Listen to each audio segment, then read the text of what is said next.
August আন্দোলন আজকে 9ই August আপনারা জানেন বাপুজি ডাক দিয়েছিলেন কুইট ইন্ডিয়া, কিন্তু ধিক করে এই আন্দোলন সংগঠিত করেছিলেন অনেক দিন ধরে। 8 তারিখে সমস্ত নেতারা তারা কিছু কুচক্রীদের যারা ইংরেজের সঙ্গে হাত মিলিয়েছিল তাদের সঙ্গে হাত মিলিয়ে কারাবরণ করেছিলেন, কারারুদ্ধ করা হয়েছিল, তবু এই আন্দোলনকে রুখে দেওয়া যায়নি। 9ই আগস্টের ইতিহাসকে আমরা শ্রদ্ধার সঙ্গে আজকে স্মরণ করছি। বিশেষ করে পূর্ব মেদিনীপুরে তারা 124 জন তারা শহীদ হয়েছিলেন। এই যে 42-এর আন্দোলন শুরু হয়েছিল, 44-এ গিয়ে যেটা শেষ হয়েছিল, তার প্রেক্ষিতে তারা শহীদ হয়েছিলেন।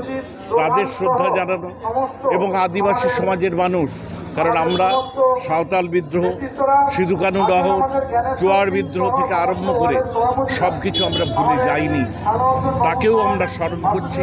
তাদের নিবেদন করে মানুষকে একটা কথাই বলবো যে জাতপাতের ঊর্ধ্বে থেকে সাম্প্রদায়িক সম্প্রীতিকে বজায় রেখে সমস্ত রাজনৈতিক দিক, বিভিন্ন দলের বিভিন্ন ধর্মের মানুষ, সমস্ত রাজনৈতিক দলের মানুষ আসুন আমরা একত্রিত হই।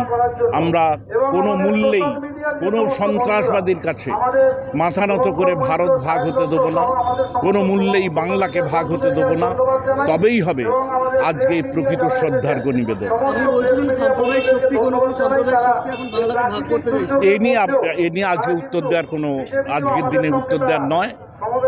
কোন কোন সাম্প্রদায়িক শক্তি বাংলার মানুষ, ভারত মানুষের লোক বিচার করবেন, এই মঞ্চ সেটা বলার নয়।